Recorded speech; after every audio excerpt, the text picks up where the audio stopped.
The entire visit took a whole 24 minutes, and my trip to the mansion, as it turns out, is a useless endeavor in itself. Well, we did get some information, though. You saw a strange shadow around him, which is good, I guess, maybe. Unless that's can, like, change depending on your decisions. While waiting at the mansion, Rebecca overheard a brief conversation between the Wright couple, their interior designer, and estate agent Rose Cooper.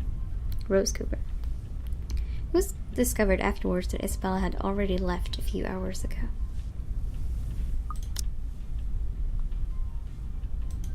Isabella's no longer there. Left shortly before I arrived. Or at least that's what the few staff who saw her assumed. None of them knew where she went, but I can take a few guesses. There are only a number of places in Luxburn she frequents, and, well, she's never been the complex kind. It doesn't really take a genius to figure it out. Still, it's odd she left on her own. She could have at least waited for Miss Cooper. It would have saved her having to pay the cab's fare twice today. And right after she was told to stay put! I mean, who does that? Oh, sod off! You don't own the road! In the end, all Miss Cooper could have given me were a string of apologies for my trouble and a request to let her know when I find Isabella. The whole affair didn't even last long. I probably spent more time traveling back and forth. Soon enough, I'm waving my way back to downtown Luxburn, where he's sick, and on top of that, maybe a little annoyed. Whether at the unexpected turn of events or at Isabella's herself, I'd rather not think about it for now.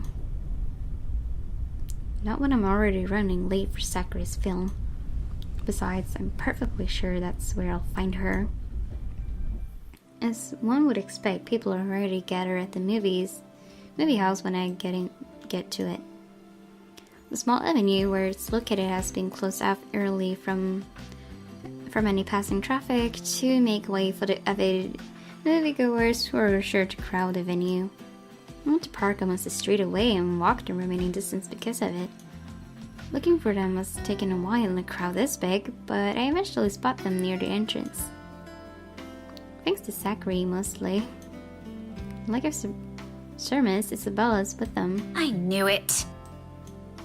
Wasting no time, I march over their little group.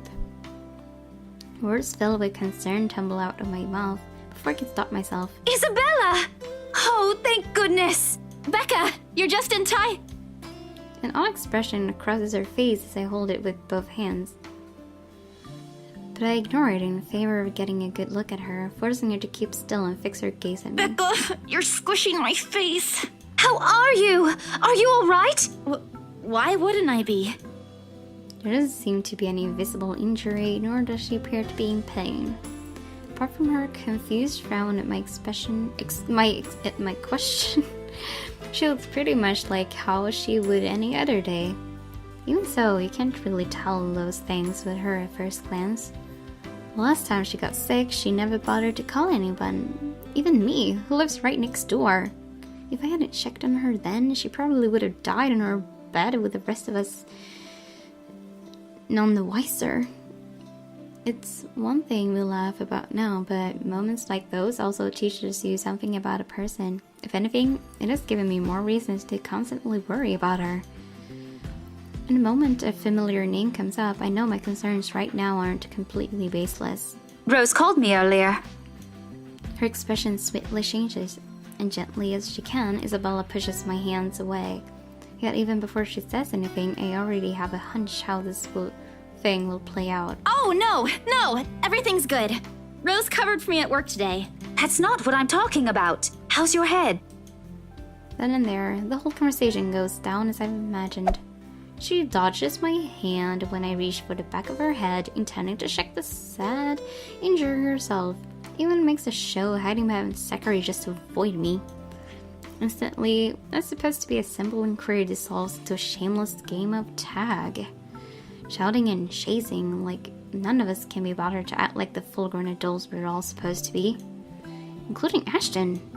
I don't put it past Isabel, but Ash, out of everyone? In fact, if that stupid smirk on his face tells me anything, he finds this whole mess amusing.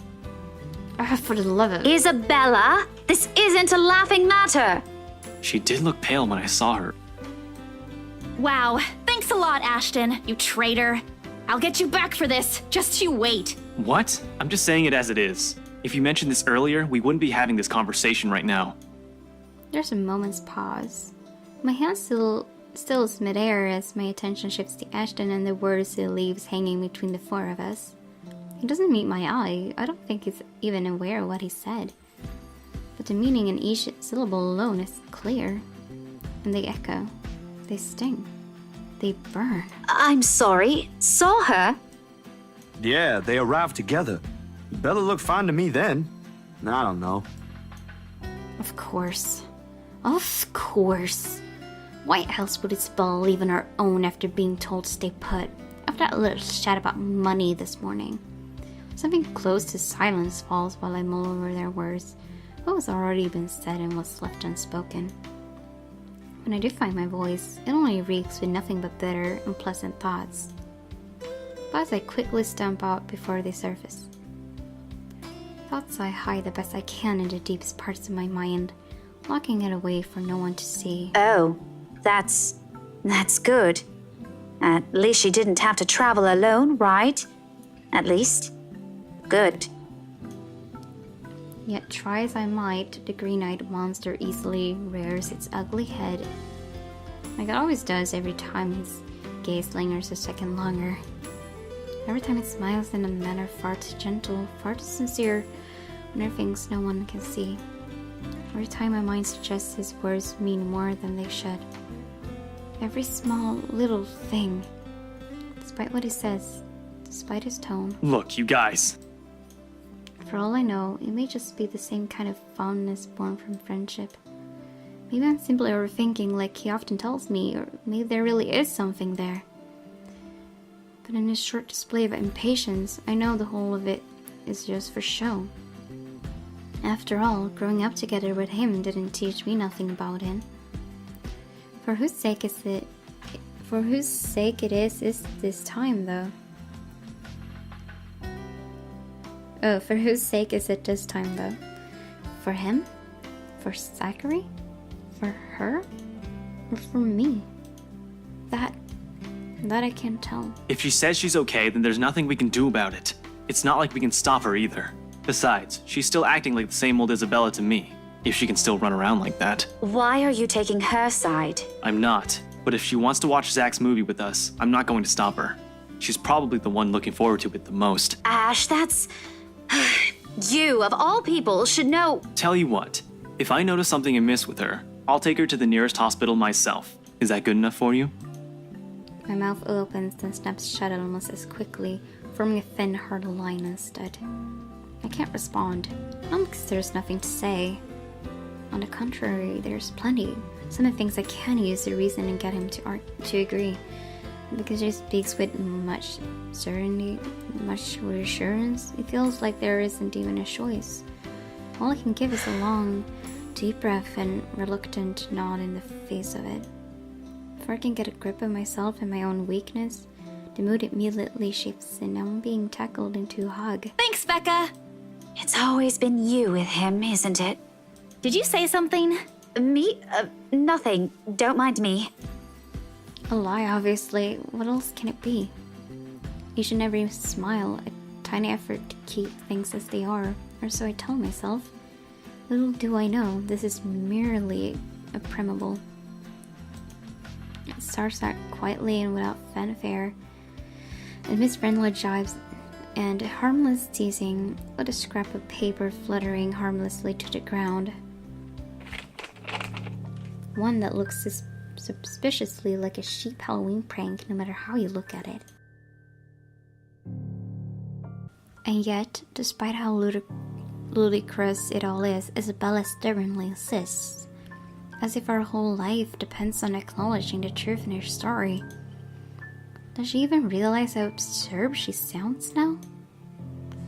Crivens, even my students wouldn't fall for this. Isabella, aren't you taking this a bit too far? She doesn't give me time to regret nor think over my choice of words. From there, it escalates. grows into an argument too petty even for our standards as adults. Before we know it, one after another, harsh, sketching words are being spoken. It's not a joke! Will you guys listen to me first? I saw something in the house earlier. It stood right in front of me. If I hadn't gotten away, that thing might have... Right. And in broad daylight, Isabella. Even someone gullible would find the logic in that screwed up. There's also no way in hell that this supernatural shit is true.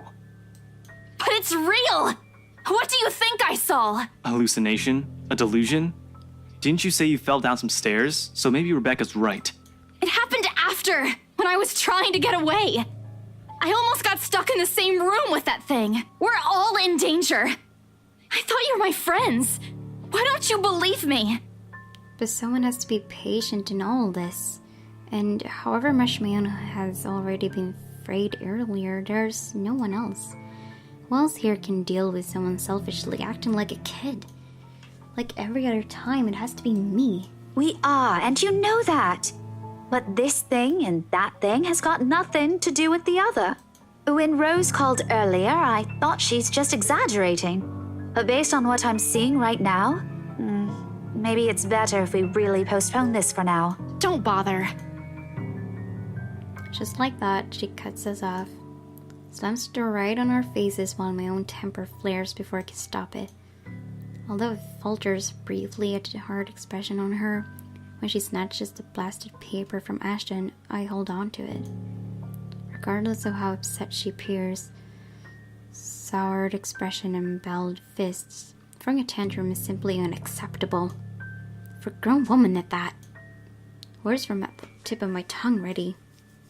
But before I can open my mouth and let all of it out, her feelings and mistakes be damned, Zachary raises a voice of his own. Guys! A warning underneath the warm and hopeful beat in his voice. We all stop and look to him, and even my own anger subsides a little at his tone. Why don't we all calm down first? I'm sure Isabella has her reasons too. No need to be hard on her. And hey, ain't this supposed to be a happy get-together?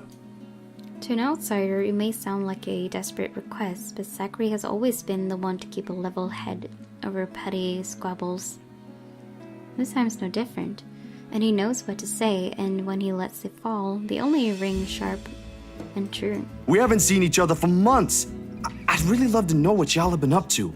I only ever get to talk to Bella over chat. Please.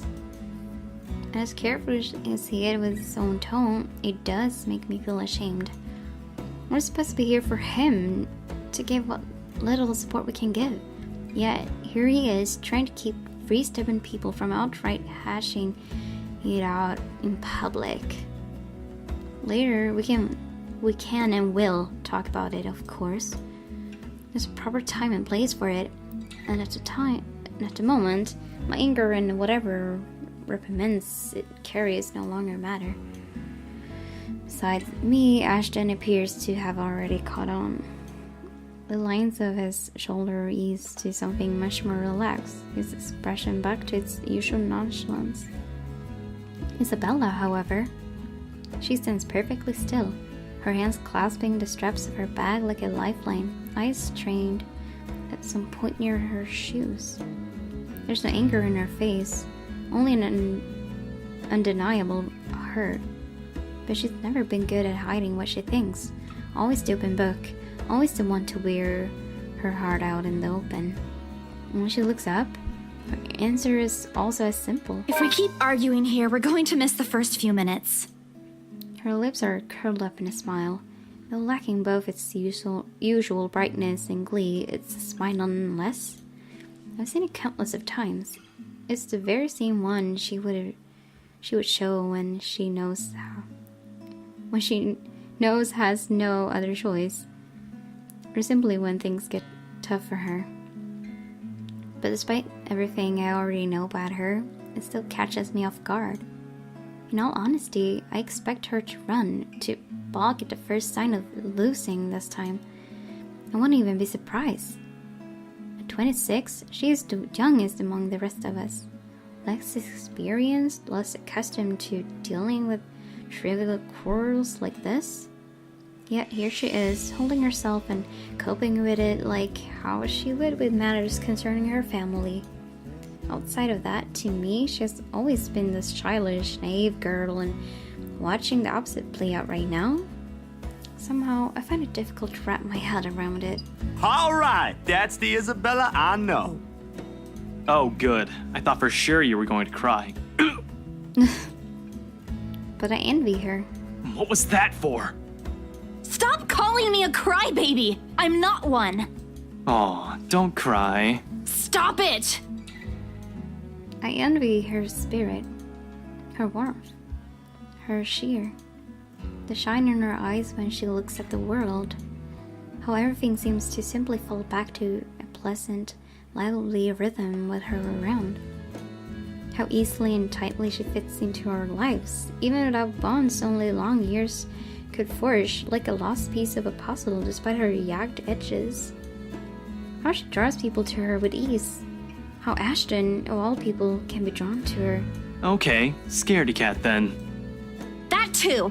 If you repeat that, I swear I'll... Let's just go. I make no effort keeping the bitterness from my tone. I let it seep, linger stiffly in the air as I avert my gaze from them. From their playful banter, their friendly teasing remarks, and Ashton's tender, affectionate smiles. Okay, I'm just making music, like songs references right now. All before the stabbing aches in my heart change into something too painful to bear.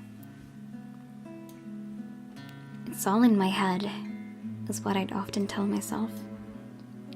Yet the way my heart rends at just the sight of them hurts.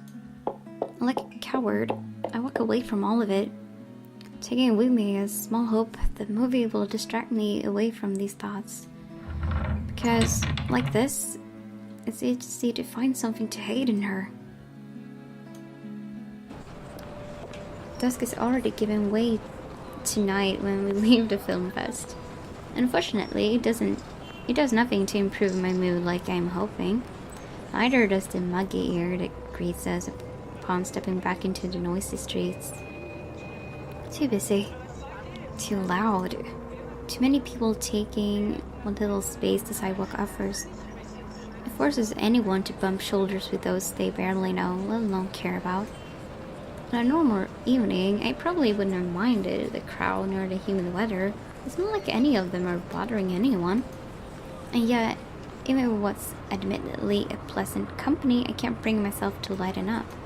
See you guys some other time. Yeah, see ya! Not even to return the smiles Ashton and Zachary gives us when we go our separate ways. Perhaps they started with Mrs. Cooper's caller earlier than that, maybe even the moment I left bed this morning. Bloody hell, it could have been because of that sudden letter for all I know. I couldn't care less at this point. All I want is to get a warm bath, sleep, and wait for this dreadful day to end. Now, if only Isabella would stop babbling, then maybe the still throbbing at the side of my head won't turn into a full-blown headache, too.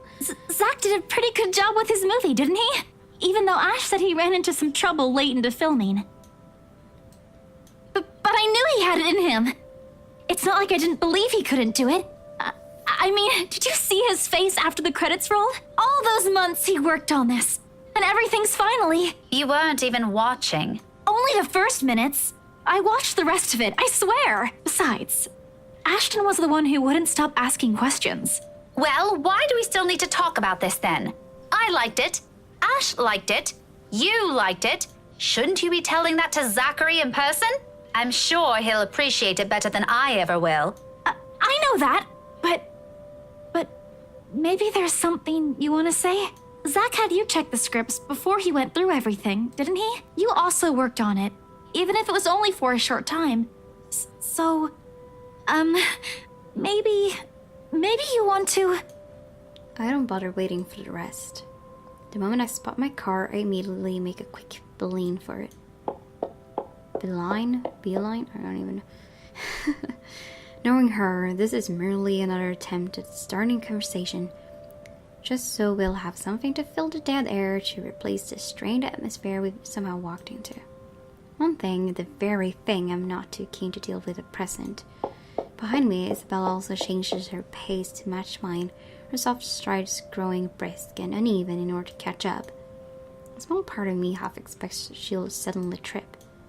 She's not the clumsy sort, but there are definitely times when she can be the least coordinated person on the planet.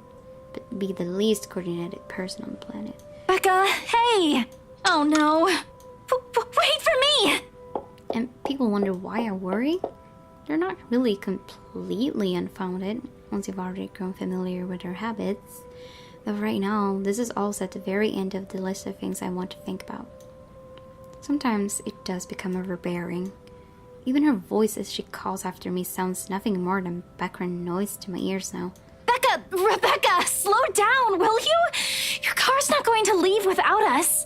The sooner we get on the road, the earlier we can get home. It's Friday, in case you didn't notice. I know what day it is, but the traffic's not going to magically disappear, even if we go there right now. I don't want to hear that from you. Didn't you used to complain how horrendous the traffic is back home for you? Yeah? But that doesn't have anything to do with this, Becca. Okay. What do you want to do then? Wait it out? Walk? I just want to go home, Isabella. If you want to stay out here longer, I won't stop you. But leave me out of it.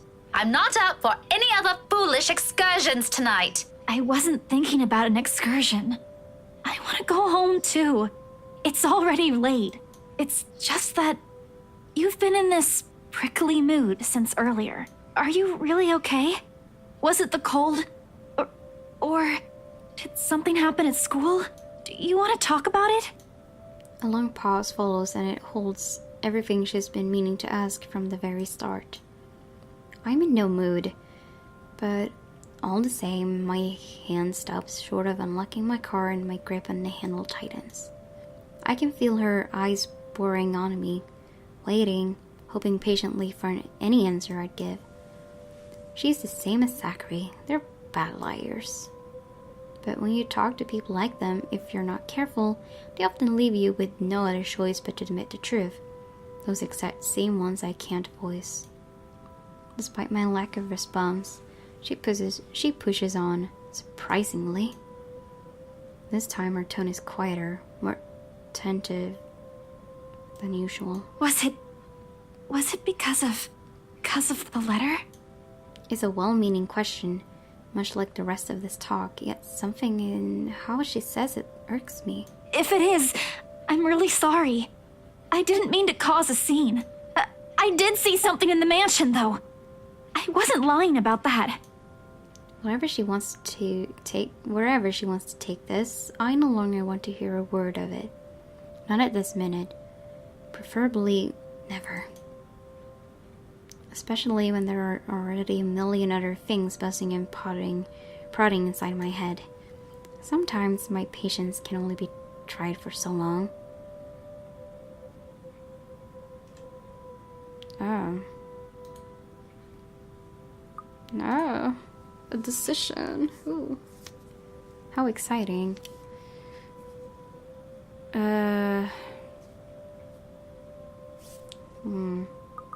It did go down, didn't it? Did.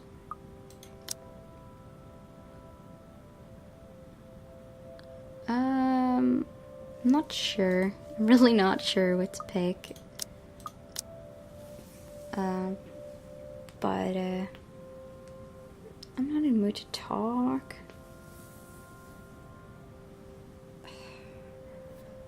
Maybe I'll just blame it on the cold. I guess. And during the open house, even if there were a lot of people around, there were weird things happening. Okay, that was good, I guess. I don't know if there was anyone else who noticed, but I heard things. Oh, when I picked the choice, I thought that she would, answer that to her. But this is just like letting her continue talking, I think. Okay, so now I'm good that I picked this one. So. I'm sure it wasn't because I fell down the stairs. Even before that, in the attic, Isabella! Yeah? Pause, though I don't let it last, only to give myself a small window to breathe before I lay down the words between us with as much restraint my patience allows, which is not much after everything. I can only hope Isabella will simply take them as they are. She can be stubborn as a mule when she wants to be. This kind of conversation tonight. Look, it's been a long day. I think this cold also caught up with me, and I'm really exhausted. Can we talk about this some other time? She blinks, and although disappointment flashes momentarily in her face, she gives me a curt nod. A relief enough for me, perhaps the first time I genuinely feel it today. As unpleasant as this day has been, seeing something go the way I've anticipated takes the edge out of it. Even if lying through my teeth had to go with it. Oh, all right. You should have just said so. I told you you should have taken a full week off. Were you able to get the meds I brought you, though? Do you need anything? I could drop by the pharmacy for you. Yeah, no need to fuss. A good night's sleep is all I need. I've been busy the whole day. I guess I should have listened to you and taken it easy. But we have exams to prepare for. It's one or the other, you know? I knew it! Here I thought you were just upset about something. Even Ash looked a little bit worried about you. It's fine. Let's just head home, okay? I'll make it up to you next time. Call me out to lunch or wherever. Just... not right now. Okay, but should you be driving? If you want, I can call a taxi for us. You'll hate paying the extra fees, but you'll be able to get some rest on the way home. No, don't call a cab. I can manage driving at least. Just get in the car so we can be on our way. I'm already opening the door and climbing into the seat before she can protest. Left with no other choice, she follows inside shortly, albeit with a bit of reluctance. The guilt from this will eat at me later, but for now, these little falsehoods are mine to bear and hide under. For now, this is the better choice. Better than pretending she doesn't exist or giving her vague answers. Certainly better than harsh words and outright lashing out at her. I can find a little comfort in that. Thankfully, if there's anything left to be spoken between us after, we won't have to discuss it on the way home. Or rather, we can't. Because no sooner than we hit the road, Isabella dozes off. Despite my foul mood, I still end up suppressing a laughter once the first sounds of her breathing fills the air. Mama? Not your mom, Isabella. Slow and steady, the quiet rhythm so completely unlike her, so far removed from every impression anyone has of her. A few faint whimpers will occasionally come from her, but otherwise it's just us, this silence, and it's so utterly unexpected. Still a welcome break, of course. Peace and quiet is one thing you'll rarely get with her around, yet it's nowhere near comforting. It merely lends the air this strange clarity. Every little sound, every single movement, more palpable. And with it comes the unease. A jolt of surprise hits me. It's almost comical if this were a different situation. In my haste, I accidentally dislodge my mobile from its seat on the dashboard when I swipe on the screen. Soon I'm scrambling blindly for it with my other hand while keeping a steady eye on the road ahead. Oh no. Oh no, I don't know. A voice crackles from the loudspeakers before I can put it back. Although muffled heavily by the surface, I recognize the person on the other line from her chipper tone alone. Hello? Oh, I thought she was seriously going to be possessed. Miss Cooper? Oh, you're still awake. Evening. I seriously thought that she was jeez. I hope I didn't disturb you or anything. I know it's a bit late. Sorry about that. I just want to check on you and Isabella. That girl's still not answering her mobile. Were you able to meet up with her? Okay, something's gonna happen, right? Yes. She's with me. We're on our way home. Hello? What was that again? I can't hear you properly. Sorry. Let me just fix this dumb phone. No. No. No, no, no. My hand stops dead for a moment. I spare the device a brief glance, waiting. Seconds pass. Nothing happens though. Frankly, I'm not sure what I'm expecting, but lines in my mouth forms into a frown regardless. Miss Cooper, Yes, still here. did you say something? Just that I didn't get the last part. What were you saying again? No, I thought you... Never mind. Must be the signal acting up.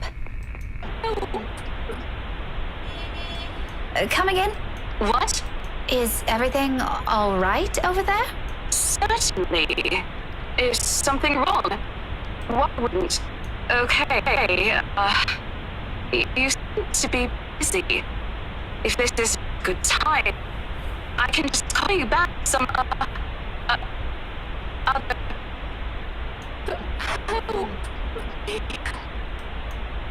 I have to make a conscious effort not to panic right then and there, although my tight hold on the steering wheel tells a different story altogether. Miss Cooper? Rose? Hey, Rose! Are you still there? Only a burst of static answers me, and maybe this lapse is entirely because of exhaustion. It has been a long day, and I haven't fully recovered from last week's bout of flu, contrary to what I've been telling people. Though perhaps, had I paid closer attention to it, had I not been so occupied with other thoughts, I probably would have noticed earlier that it never came from my phone. From somewhere right behind me. Oh jeez, are you serious?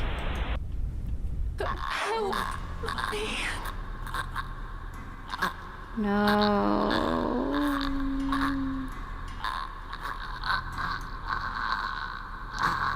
Time slows to a crawl. Looking up is a mistake. First thing I see is its face. Gosh, she's freaking driving. Holy shit. A ghastly shade, every inch battered, bruised, and bloodied. Even in the darkness and the world passing by in a blurred light outside, I can still make out the wounds. Blood still oozes from it, little trails of crimson running down its face, glistening under what little light there is. But it is the gleam in its eyes that catches mine. The quiet plea, the anguish, and the desperation in them, more than its hideous features and the awful stench of gore now soaking in the air. And try as I might, I can't bring myself to look away. Even as its lips contoured into a horrific smile. Even as a sharp, harsh noise pierced the air and the silence around us. Rebecca! Huh? Car! Eyes on the road! Against everything I've been taught, and I've constantly reminded myself, I close my eyes. Gosh. It's a brief moment. A short, vivid second of muscle memory and instinct completely taking over. If I didn't allow it, if my hands didn't move, or my feet didn't hit the brakes in an exact second, I might have... Isabella and I might have... No. I shake the notion away before I lose myself in it. Right now, it's an ugly line of thought I refuse to venture into. And when breathing is a struggle and every ounce of strength has been totally drained from my body. Most definitely not while Isabella's panicked voice besides me still rings in my ears. We're alive. We're safe. That's all that matters. But it is not her face that I look for when I finally open my eyes. All gone. I expected stains, little telling marks, and creases on the covers to show me where it sat on a second ago. But whatever it is, it left not a single trace. And though curious is a hard thing to gather at this point, I take what little of it remains in me and turn towards the back seat. Even then, there's none. Or was there really something in there in the first place? But how empty it is, I'm beginning to doubt it. The stupid flu again. I need a long rest after this. My hands fall uselessly to my sides. Numb from how taut my grip on the wheel has gone, yet still trembling from the unexpected rush of adrenaline. Against my ears, my heart still pounds in erected rhythm, and my breathing hasn't slowed down. But the world has already righted itself without waiting for me, and little by little, second after second, as I sit here motionless, color begins to seep back around me. Along with it are the sounds and the voice, no longer the instinct ringing and it was earlier. Rebecca! Becca! Are you okay? Answer me, will you? You're scaring me! You know what? I think we should just call a taxi since... Can you keep it down? Strained, harsh, and completely unintentional. But with heat prickling at the back of my eyes and the mild throbbing at my temple, I could honestly do with a little silence for now. Keep it down? We almost crashed, Becca! I know what happened. It was a lapse. I'm sorry. A lapse? You call that a lapse? Becca, I really don't want to end up a mangled mess on the side of the road. Or a mangled mess anywhere. All I'm asking, if the time ever comes, which I hope isn't right now, is a peaceful death. Give that one to me at least. Not that I'm asking for it, but please. Isabella. Belle, you're overreacting. If you're so worried, why don't you drive? Don't have a license. I keep telling you to get one, didn't I? For the past 5 years. Do you see why now? I wasn't really expecting to stay here this long. I thought it'd just be for a year or two. All of a sudden, a pensive mood comes over her. Isabella looks away then, while what's left of my little lecture never crosses the tip of my tongue. I don't allow it to. Because in each of those words she let loose earlier is a small truth. Her stay has always been meant to be something fleeting. Earn some good money, go home. It's what she'd tell herself during her first year here. Now, half a decade later, I'm not sure if she still believes that. Even I'm not sure if I still believe it. And if there's something in her response that has changed along the way, and if I already have a hunch, there's one thing I'll never bother to ask. Those are hers to keep. I'll be careful this time, I promise. Just please, can we give this whole thing a rest for now? She nods, and that is the end of it. We spend the rest of the trip back to Salemwell in silence. Salemwell in silence. All thoughts of an overactive imagination playing tricks in a flu-addled mind and of smiles never meant for my eyes. Abandoned, if only for a brief moment.